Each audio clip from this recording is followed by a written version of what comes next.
तो चलिए शुरू करते हैं आज का ये एक्सप्लेनर। आज हम सीधे समुंदर की उन गहराइयों में उतरेंगे जहां दुनिया के सबसे बड़े इंजीनियरिंग चमत्कार छिपे हैं। लेकिन आगे बढ़ने से पहले एक सिंपल सा सवाल। ये पेट्रोल, गैस और प्लास्टिक्स जो हमारी मॉडर्न लाइफ को चलाते हैं, ये आखिर आते कहाँ से हैं?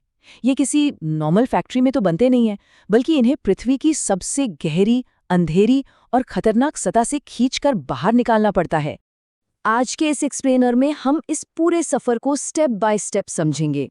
ऑफशोर मेगा स्ट्रक्चर्स से लेकर ड्रिलिंग करने, ऑयल रिजर्वॉयर तक पहुंचने, एक्सट्रैक्शन प्रोसेस और आखिर में उन्हें बड़े टैंकर्स में ऑफलोड करने तक का पूरा क्रमिक सफर।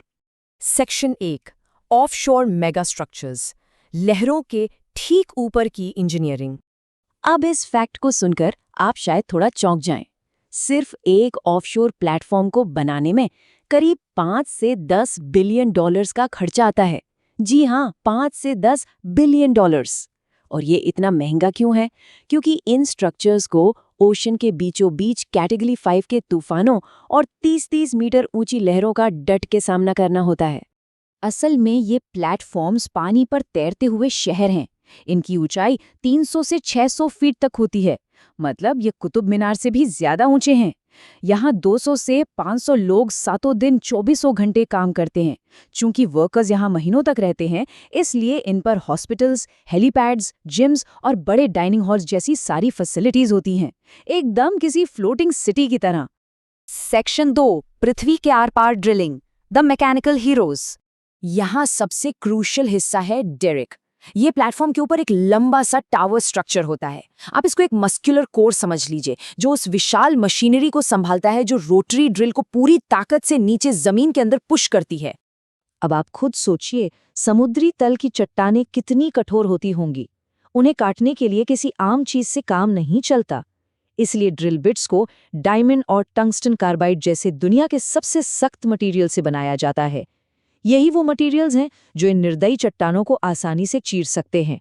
और इस ड्रिल की मदद के लिए बहुत ही स्पेशल केमिकल लिक्विड, जिसे ड्रिलिंग मड कहते हैं, उसको नीचे पंप किया जाता है। ध्यान रखिए, ये कोई आम कीचड़ नहीं है।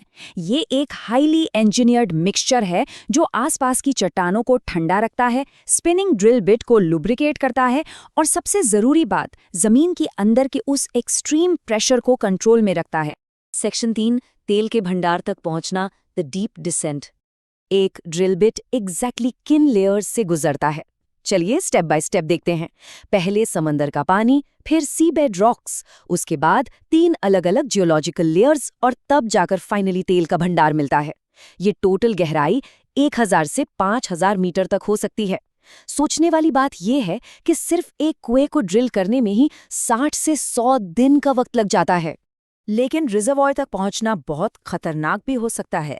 अगर अंडरग्राउंड प्रेशर अचानक आउट ऑफ कंट्रोल हो जाए तो ब्लो आउट का खतरा रहता है। यहीं पर ब्लो आउट प्रिवेंटर या बीओपी काम आता है।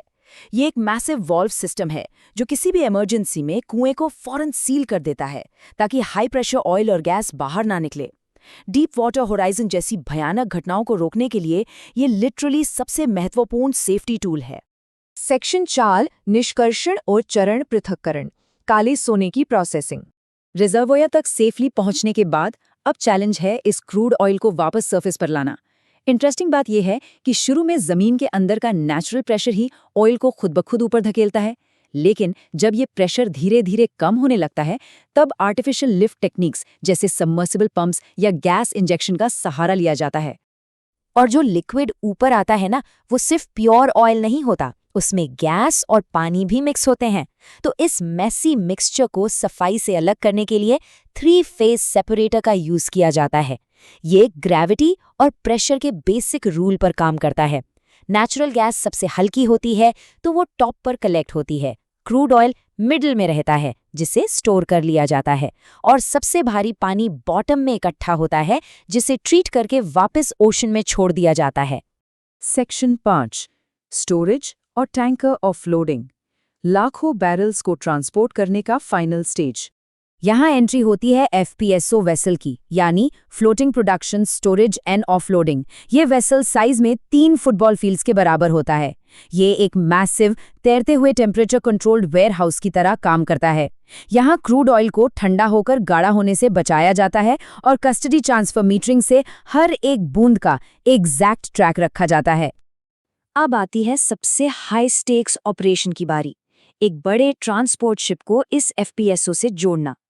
मरीन पायलट्स हवा और लहरों को लगातार ट्रैक करते हैं।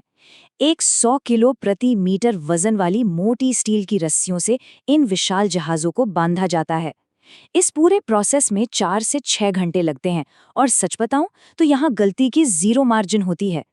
अब जरा इस रफ्तार के बारे में सोचिए, 80 लाख लीटर प्रति घंटे। एक बार जब ये मैसिव फ्लेक्सिबल कार्गो होज कनेक्ट हो जाता है तो 5000 हॉर्स पावर के पंप्स लगातार क्रूड ऑयल को इस अविश्वसनीय स्पीड पर ट्रांसफर करते हैं।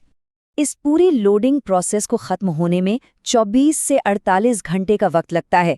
एक डेडिकेटेड टीम हर वक्त मॉनिटरिंग करती है ताकि कोई चिंगारी ना उठे, क्योंकि आखिर में ये कोई छोटा मोटा सौदा नहीं बल्कि $1 बिलियन ट्रांजैक्शन है। तो चलिए आज के इस एक्सप्लेनर को एक फाइनल थॉट पर खत्म करते हैं।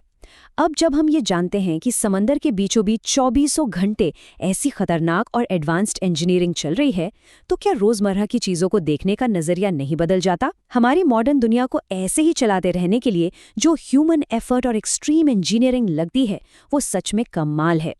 आगे जब भी आप प्लास्टिक या पेट्रोल का इस्तेमाल करें तो इस अंडर वाटर जर्नी को जरूर याद रखिएगा।